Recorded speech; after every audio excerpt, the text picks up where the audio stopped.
आपण खूप मेहनत करतो, पण मेहनत प्रोडक्टिव्हिटी आहे का हा प्रश्न आपण स्वतःला कधी विचारतच नाही.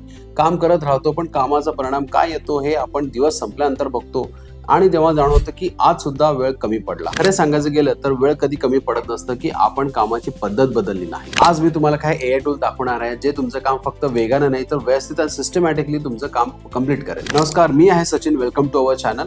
बदलत्या डिजिटल काळात काम करताना मी एक गोष्ट खूप स्पष्टपणे ऑब्झर्व केलं. सर्वात म्हणजे काय, आपण एफर्ट जबरदस्त लावतो पण चुकीच्या टूल्समुळे कामाची ग्रोथ होत नाही. वेळ सगळ्यांना सारखाच असतो, पण फरक पडतो काम कसं ऑर्गनाइज करतो आणि कोणत्या साधन आपण यूज करतो. I mean that is tools. एआयमुळे तुमचे जॉब जाळा नाहीत, परंतु एआयमुळे तुमचे मॅन्युअल काम जो आहे ते हलके होते. पण विचार करणं, संवाद करणं, निर्णय घेणं, व्हॅल्यू ठेवणं हे एआय कधीच करू शकत नाही.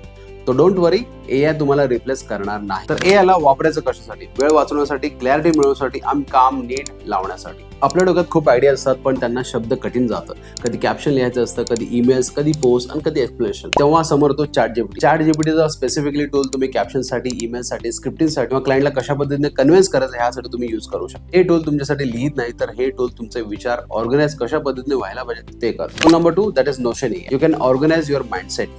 नोशन एआय म्हणजे तुमची बाहेरची जागा जिथे तुम्ही मनातली सगळं कामं उतरू शकता, जो नीट कॅटेगरी वाईज मध्ये तुम्हाला लावू शकतो आणि समराइज करून तुम्हाला देतो. अर्थातच शॉर्ट मध्ये तुमचं प्लॅनिंग करतं. या टूलचा बेस्ट वापर आहे for daily planning, notes, clients brief summaries, content calendar. ह्या सगळ्यासाठी हा बेस्ट टूल आहे. हे टूल प्रोडक्टिव्हिटी वाढवतच नाही, तर हे टूल काम स्पष्ट करतं. नंबर 3 पिक्टरी और हेजर. नॉर्मली आपल्याला बॅकग्राऊंड मिळत नाहीत, ह्याच्यासाठी खूप एफर्ट्स घ्यावे लागतात. अशा वेळी हा टूल तुमच्यासाठी काम करतात. फक्त तुम्ही इथे स्क्रिप्ट द्या आणि बाकीचं सगळं काम हे स्वतः करतात. व्हिडिओ एडिटिंग पासून ते आवाज देणं आणि व्हिज्युअल सकट हे टूल कामाला येतं. नंबर 4 लिओनार्डो और इडोग्राम. प्रत्येकाला डिझाईन येत नाही, पण डिझाईन लागतो. इडोग्राम किंवा लिओनार्डो सारखी टूल्स तुमच्या सिंपल शब्दातून सुंदर व्हिज्युअल्स तयार करतात. जसं की logo, posters, thumbnail, ad creatives फक्त एका क्लिक मध्ये तुम्हाला बनवून निघतं. त्याचा बेस्ट यूज आहे for client onboarding, templates, posters बनवलं, थंबनेलसाठी, इव्हन सोशल मीडिया ग्राफिक्ससाठी हा बेस्ट आहे. आपण क्रिएटिव्ह नसू शकतो, पण आपली कल्पना महत्वाची असते. हे टूल्स त्या कल्पनेला रूप देतात. आणि टूल नंबर 5 दॅट इज फायरफ्लाईज. कधी कधी आपण मीटिंग दरम्यान काही पॉईंट चुकवतो, लिहायचं विसरतो, पण ऍक्शन काय लिहायला पाहिजे हे आपल्याला समजत नाही. त्यावेळी येतं फायरफ्लाईज, सगळं ऐकून घेतो, सारांश बनवतो आणि इम्पॉर्टंट पॉईंट्स मध्ये आपल्याला समराइज करून देतो.